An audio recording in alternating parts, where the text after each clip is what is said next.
છોટાઉદેપુરના દેવહાટ ગામ પાસે અજાણ્યા વાહનની ટક્કરે 27 વર્ષના યુવાનનું મોત।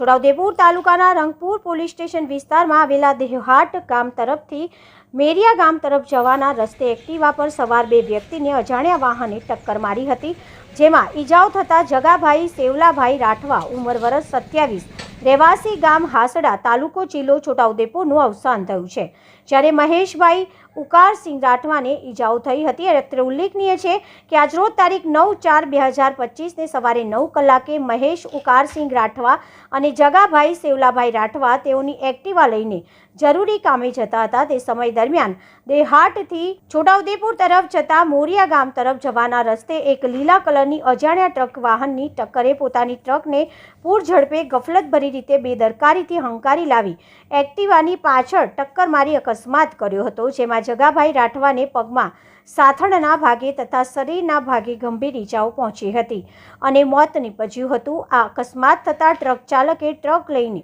નાસી છૂટ્યો હતો।